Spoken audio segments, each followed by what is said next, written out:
Welcome back to the What the Folk Sunderland review show after Sunderland's extra time defeat to Stoke in the third round of the FA Cup. There's been so much more than a football game and an FA Cup third round this weekend to get stuck into, but we will start with the game because it did take place this weekend in front of, 15,000 people or something like that, I think they said. But there's stuff to talk about and there's people to join me, which is always good. So first and foremost, Ross, how are you doing, mate? You okay? Hi mate, I'm good.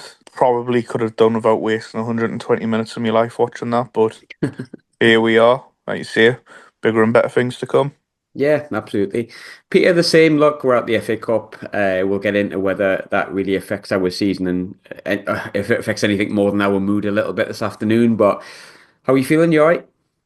I'm all right. I wish I'd known that we're going to take it as seriously or not seriously as they had done, because not only did I shout bollocks in front of the German Chancellor earlier when the Stoke scored right in the beginning, because I was at the party conference for the Social Democrats, but then I sped home, well within the speed limits, of course, if the Polizei are listening. Sure, they are big subscribers.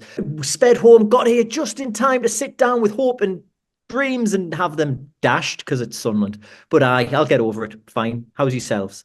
Yeah, I'll get over it. I'll be honest. The magic of the FA Cup. Yeah, when it's a nice draw, when it's Stoke at home, I don't really give too many bollocks, to be completely and utterly honest with you. And I know that's maybe defeatist and something people don't want to hear, but I'll give you honesty always, and there's not much more I can do about that than tell you my honest thoughts. Ross, we'll start with the footy. Look, there is things to talk about, whether the result is that important or not, or being in the FA Cup, should I say, is that important or not. But a 2-1 loss to Stoke after extra time, I think we were probably the better team, but there's been a couple of errors there, a couple of mistakes. What did you make of the game as a whole? I know the results maybe not as important in comparison to our league performances and our league results. Yeah, definitely. It was very pre-seasony. It felt like one of them where you're giving minutes to players who need minutes. You're kind of putting square pegs in round holes. It just didn't feel fluid. Ironically, the mistakes that led to their goals are by two senior players who have been fantastic for us lately. So that is the irony of it all. A couple of players today showed they can be useful. I know he didn't really look flash or anything, and he was probably half at fault for the second goal of a poor pass back. But Sally's good to see him get on the pitch. We're never going to see the best of him or anything you can do really when it's the first kick of a ball in, what is it, 7 months, I think it was, someone said. So you've just got to give him minutes where you can off the bench, get him fresher, playing for the 21s probably is a good idea when the pitch is on ice rinks around here. Yeah, I think it was useful. Some players looked okay.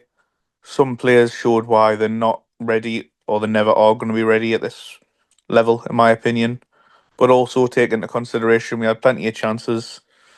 On another day, we win that in 90. I think the subs after an extra time, I can see why I made them to go for it, but it was very Steve Bruce where let's get all the attackers on and we'll win the game. But it just becomes quite disjointed, doesn't it? And yeah, it is what it is. Shame to lose it in the way we have. Bit gutted for poor Simon Moore because he's never going to probably see a football pitch again this season now. Yeah, it is what it is. For the record, I'd be all right seeing Simon Moore, but I know what you mean. If Patter doesn't get injured, then he's not going to play. And I largely agree with that, despite the fact that I've got my own thoughts and opinions on Patter's performances this season. But the big takes from today were probably the big takes before the game, Pete, which was Salis Abdul Samid was in the squad for the first time. Milan Alexis got on and got a goal. There's a few players that we've seen parts of, which we'll come on to, but I want to stick with those two first. I personally don't think Salis Abdul Samid was worth the wait based on just today's game. He didn't look very good, but am I going to judge him like Ross says before after like 7 months out? No, absolutely not. I think the positive is that he got on the pitch. We talked the other week about Alexis getting on the pitch against Millwall, and we went, he didn't look too great.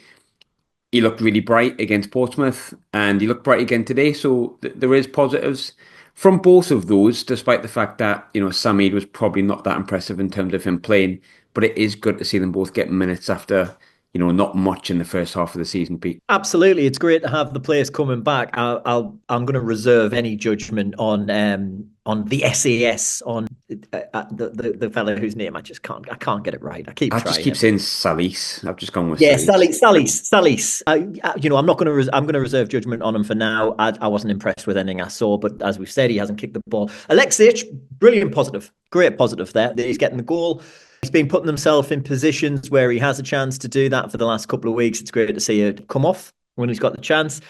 I've now struggling for others to give any real positive to.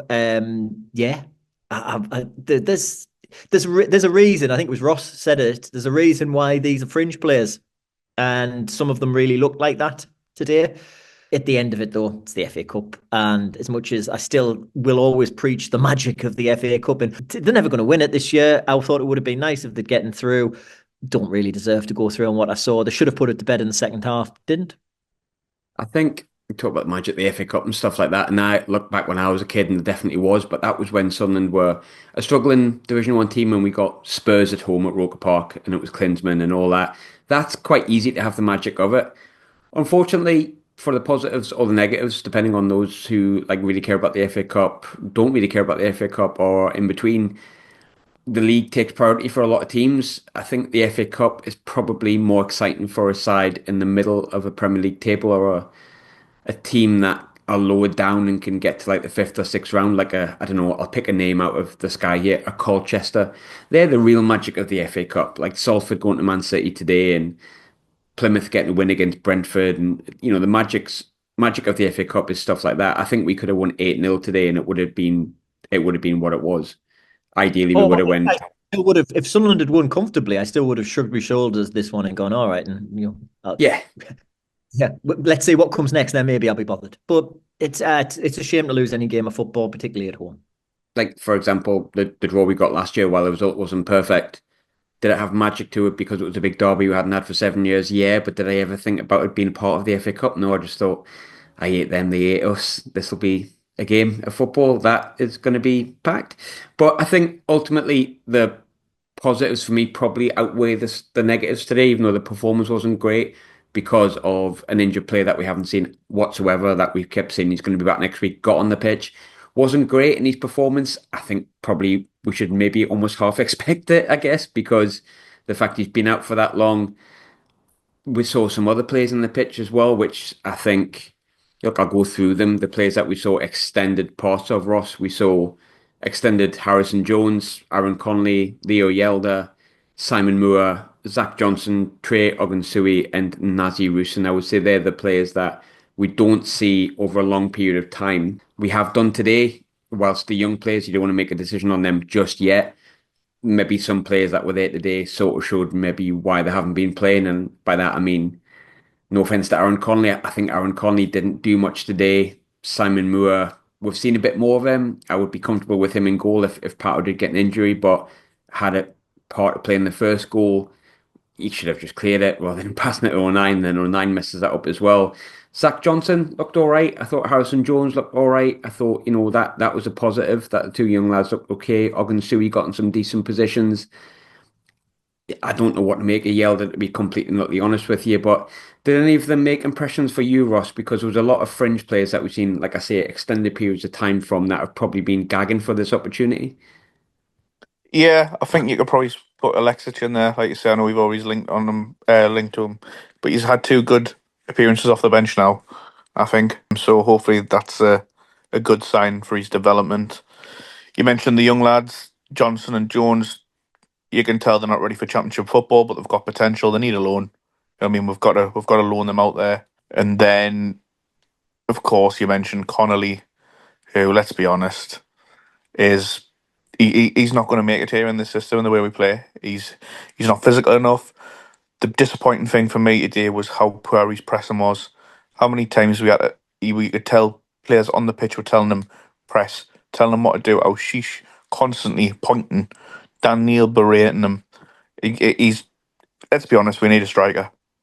If we're going to be serious, which we look like we are, Enzo Le Fee's come in, we need another centre forward to take the load off Wilson and Mayenda. It's only right. The rest of them, Helder, is funny because I thought he looked better at left back than he did centre half.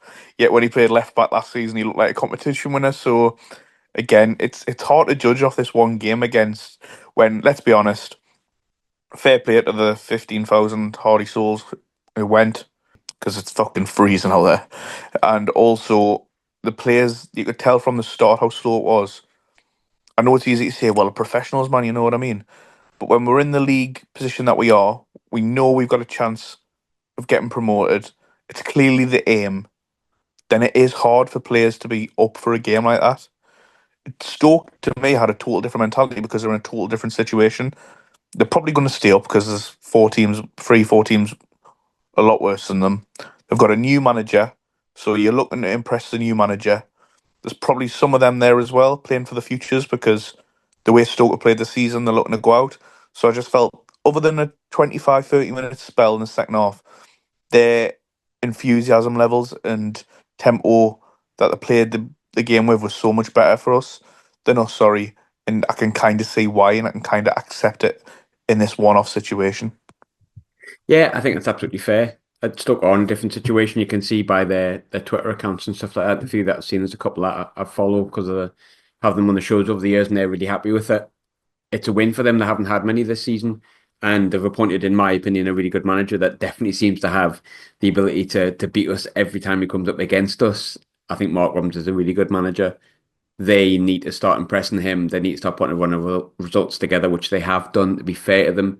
Today, if they lose it, maybe kills the momentum a bit. It doesn't kill ours too much as it would have been nice to win and then get Spurs away, take off a ground or Goodison Park or something like that. Last time to see it, we'd all like that. But ultimately, I think when we look back in May, if we do get promoted or indeed we get very close, we will not be looking back at Stoke in the FA Cup. A couple of negatives today, Pete, which was weird, really, because we've spoken a lot about the Fringe players that came in. But I thought Dan Neil had an absolute stinker today, and I've absolutely praised him to the hilt recently. And of course, on top of that, if you can, Aji Elise again with an injury in it, it just feels like I hate saying this because I feel like I'm pouring salt into Aji's wounds, but I'm pretty certain he doesn't listen.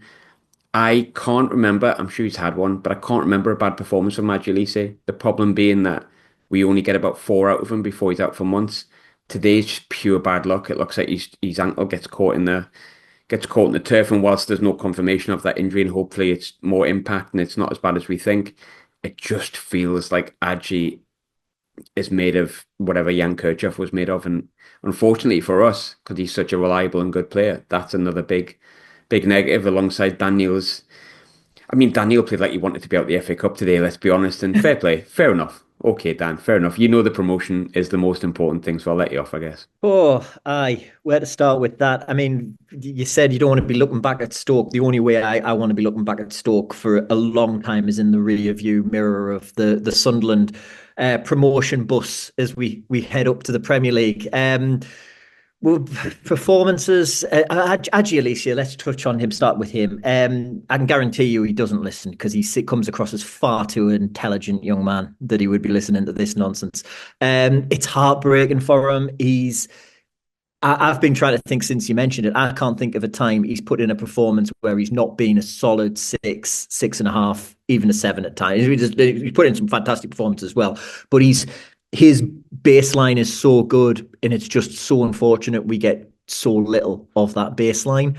Here's hoping it's more caution that he was brought off with than anything else, but based on his track record, we probably don't see him for at least 4 weeks if we're lucky, which is heartbreaking. So then we go, we'll get to Dan Neil. I'll come to Dan Neil. O'Nien should have scored just before halftime. Senior pro, that header, he's got to score that. Look, for the penalty, the tackle has to be put in. He's kind of hiding to nothing with that because of the way the balls come across. But yeah, which brings us to Dan, and he didn't have a great day. He's going to have poor days at the office. We all are. But we've, as you said, praised him to the absolute hilt when he's played really, really well. Today wasn't the standard of Dan Neil. He's better than that. And maybe he got the message from Reggie that, as I'm sure Reggie does, this leans in and goes, "How Dan, we don't really need the next round of this. Let's just make sure today's the day and it all ends here." Obviously that didn't happen, but poor performance from Dan Neil, poor performance from Aaron Connolly, who does lead me to think with him that's probably that. I mean, Regis doesn't seem to have a lot of faith in him. We'd often wondered why, because he hadn't done an awful lot wrong when he had come on in the past, but yeah, like Ross was saying, doesn't fit into the tactics that the player, and the difference between having him up front and having Wilson up front, it's a whole nother dimension. Yeah, look, there'll be some people disappointed with the performances there, and I think Salis will be one of them. As I said, I'm going to reserve judgment on him for a couple of games yet, but yeah, not a great day at the office for many people. The more I'm talking about it, the more disappointed I'm becoming. I've got to remember, I'm not asked we're out the FA Cup. That's what I've got to keep telling myself. Just suddenly losing matches, and it starts messing with me mojo, you know. Yeah, disappointing, and we'll move on, and hopefully they'll be absolutely firing on all cylinders in the next league match. Looking at the Connolly situation, I think I was quite impressed with him in his sporadic appearances at the start, but I've seen nothing for weeks. And to be honest, when I weigh them up together, not that I've seen much of any of them, I probably prefer Nazi Rusin. He's actually scored more goals and about this. Well, I was going to say about the same amount of games. He played a lot more last year, but I think if Rusin's on the way out, then Connolly's shown me nothing to say that I would have preferred, and I think he will fit better into the system playing. And this is another name I'm going to absolutely butcher. Trey Ogunsui. Ogunsui. Thank you very much. That's what we're going with. We're going with Ogunsui. I would prefer to see him coming on, but then today, I mean, look, I thought he did all right in the limited bit of time he got, but he did look not slow himself, but caught out, I think, a little bit by the pace of championship players compared to the under 21s he's playing against. I mean, in terms of the pace, in terms of how quickly they were on him when he got the ball. I think that gave him a bit of a shock when he came on, but you know, he'll learn, he'll get better. Still a young lad. Big old unit. I like that. I like that. So hopefully there's some time for him. Trying to find positives, man. I always panic when I think of youth team players that scored loads of goals because I immediately think of Ryan Noble, and I'm completely scarred by the entire situation that Ryan Noble was, in fact, not very good. Ross, one of the questions we got from the listeners is my favorite question, and it just splits this podcast perfectly. How long will you be talking about the match, and how long are you going to be talking about Enzo Le Fee? The answer is, I think that was about 15 minutes we talked about the match. So Enzo Le Fee, Ross, that's the big news of the weekend. Let's be honest. I think it was a signing that I put down to agent speak. I was like, absolutely no way. That's not going to happen. I don't see how it's happening. If you go back to the podcast we did in the summer with French Football Weekly, and I asked him about Regis Lebris and what he brought, and he said how important Enzo Le Fee was to him, and when he lost him, how that really affected Lorient. Well, he's now back with Regis Lebris on loan, a deal that, if we go up, has to be made permanent. Apparently, we're paying the wages for him. Just what a signing, Ross. I mean, how happy are you with it? I know the answer to it, but like, just how happy are you with that? Because it sounds ridiculous at this level, to be completely honest. Yeah, it's a absolutely massive signing. Let's be honest. It's you can always tell by the reaction of the European football experts from the UK, and they've all been really shocked that we've even been in the conversation to get him. Never mind, finally get him. He's clearly a statement signing from the ownership as well to say, look, we're serious about getting promoted now. This is the next level where we're about to go. This is what we need to go to that level. Regis, it's a big tick in his box as well, isn't it? Because let's be honest, he's only come to a championship club because he understands the way Regis works, and his coaching methods have clearly got the best out of him. So hopefully, say there's no guarantees in football, but hopefully it's a match made in heaven, and it's one that's got the fan base excited. Let's be honest, and it's lovely to get a signing done early on in the January transfer window who can make an impact straight away. In my opinion, I can't remember the last time we got somebody in early in January to then basically play majority of the games. Let's be honest. Other than the two where, well, the Sheffield United game he couldn't have been registered anyways, and then it was only really the Portsmouth game where he's not going to be, where he's missed out. So yeah, that's another doff me cap to the recruitment team. Where they've had a lot of stick, and rightly so, for a lot of stuff. We still signed Ian Pavetta on a 4-year deal. Let's not forget that. But also they've got some brilliant signings in the likes of Isidore, Metham, and now Le Fée. So yeah, long may it continue, and let's hope he's not the only one, sorry, who comes in the door with that type of. Well, I don't think we're going to get a £20 million striker coming in, but somebody who can come in and make an impact with a decent pedigree, ready to hit the ground running, because that's what Regis wants. And yeah, I'm excited to see him play. Pete, I think we could probably do a podcast on its own with this question I'm going to ask. We've been doing this podcast pretty much before Kirill took over, and there's been discussion right from the start, the middle. We've all berated the Beale stuff last year, the recruitment last year. We all praised the recruitment before that with Patrick Roberts and the likes of Trey Hume. The players we know that have been successful under KLD and Speakman that have done a job for us and represented excellent value and good recruitment. We all know the players that hasn't worked out and have represented not good recruitment. One thing that was spoke about right at the start, without him saying it like sort of brazenly, was that we're going to bring in players at a lower cost. We're going to develop them and take them on further. We've seen two examples of that. One of them was Ross Stewart, which you can say that's been brilliant value, unfortunately, for Ross, because he quite evidently can't seem to stay fit. And we got 10 million. We bought him for 350,000. I think more of the poster boy of maybe what we're looking to do is maybe more like a Jack Clark. Now, on paper, I remember specifically saying it makes sense, but when those big name players go, I'm going to feel absolutely devastated. And when Clarkey went, when Ross Stewart went, I did feel really sad. And I thought, oh, are we going to have to wait another year or something to bring them in? I think what's most interesting about this Enzo Le Fee deal is the fact that we brought a player in that feels like this is the next stage and the next step in the KLD mastermind of what he wants. We've now sold players for big money and at big profit. We've now developed young players and started bringing in good players. You've got your likes of Romain Mundle. I mentioned Trey Hume, but there's players like Romain Mundle and stuff like that. You've got Chris Rigg, Joe Bellingham, who are starting to show they've got massive value. But it feels like I know we haven't signed him, but we're going to if we go up. I feel like the ambition to go and get Enzo Le Fee, the fact that we're paying what sounds like either all of his wages or a lot of his wages, which is, I think, naturally going to break our wage structure either way. And then we're going to pay £23 million apparently if we go up, which I know that'll offset it with the promotion and stuff like that. But the signing feels like the next step in Sunderland's story under KLD, which is probably the most exciting part, Peter, I think. We've seen those big name players go for big money. Sorry, we've seen those players that we class as big players go for big money. Your Ross Stewarts, your Jack Clarks. Now we're showing we have an ability to attract the big name players to replace them. And it's that rinse and repeat and that ability to still be sustainable that's probably why it's so exciting at this point, I think.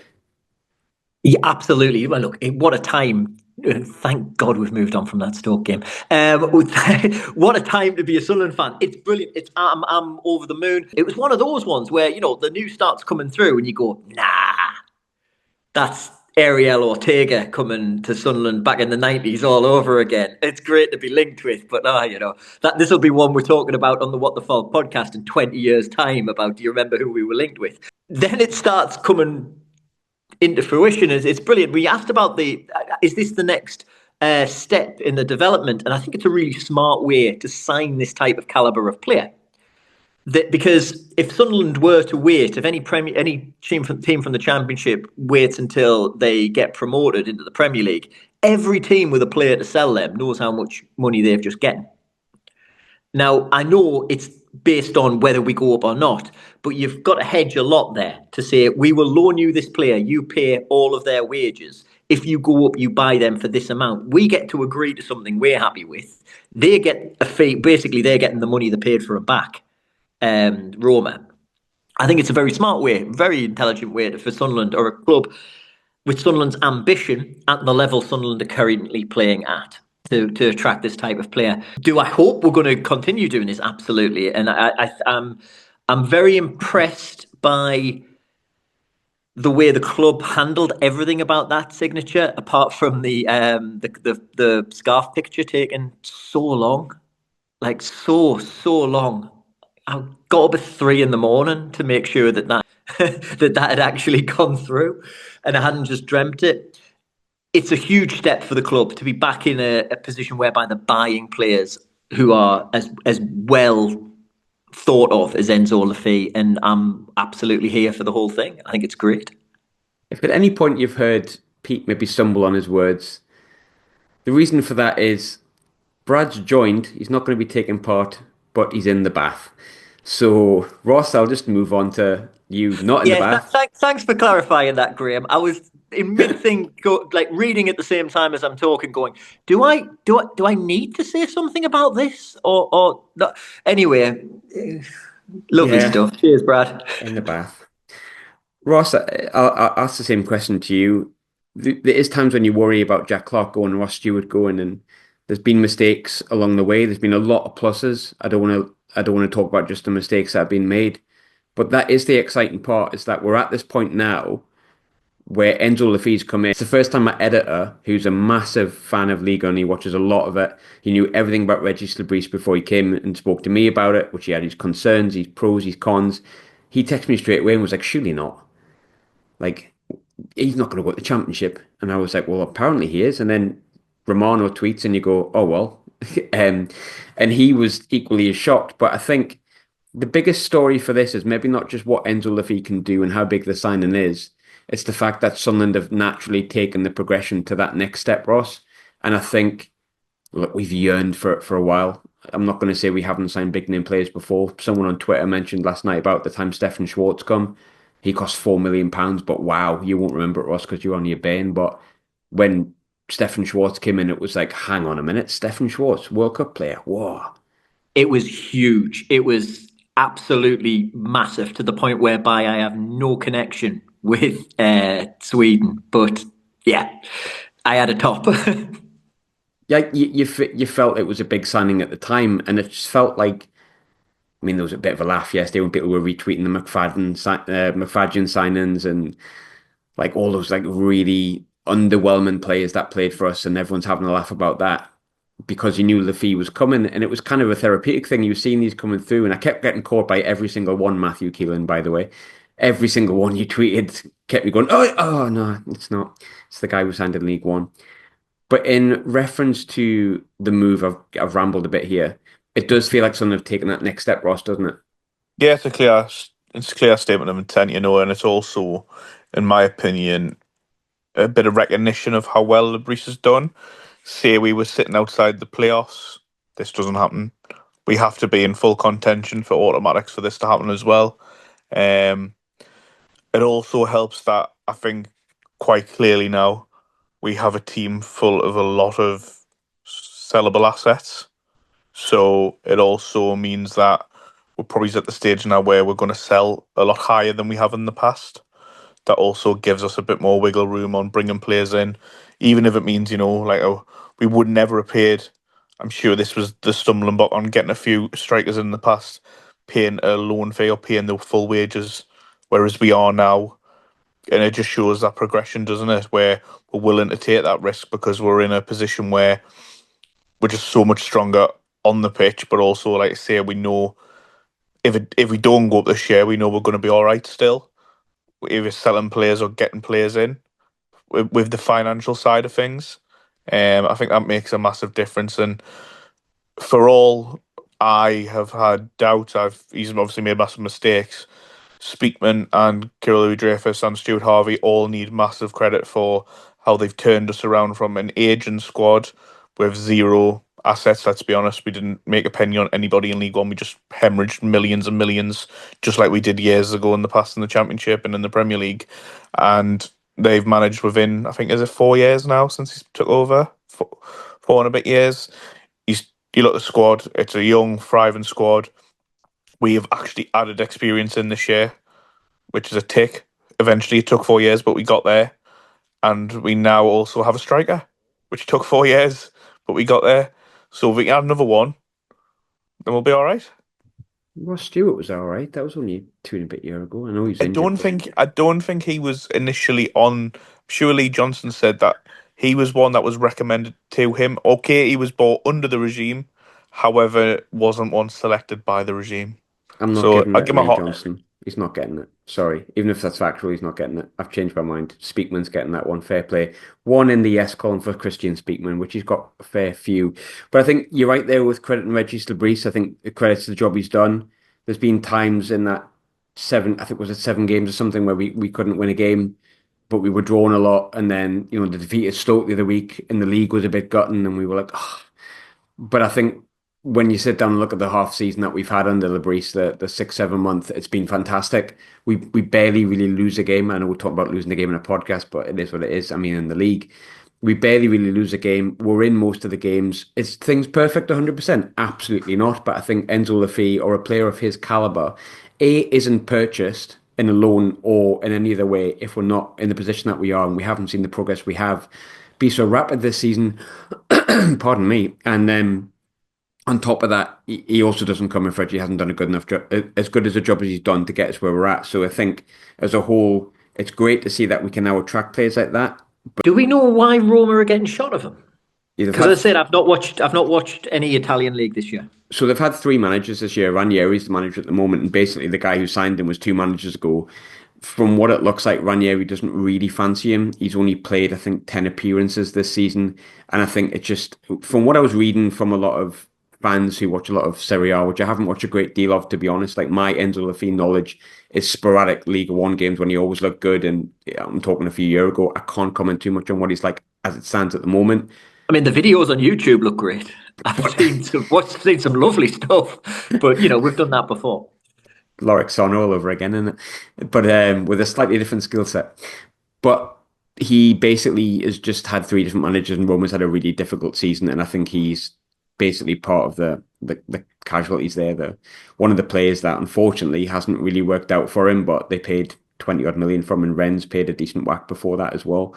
But he's back with a man that he loves now, isn't he? So he's back with like Reggie the business, as we call him these days. But Ross, Pete, and Brad, thanks for joining in and listening. Enjoyable again to have a chat. It's not been the greatest week for me from a personal perspective, but I've enjoyed the chat, and it's always good to be on, and hopefully... Always nice to speak to you, lads. Pleasure, mate. Splish, splash. Have a nice one. Till next time. Bye, everyone.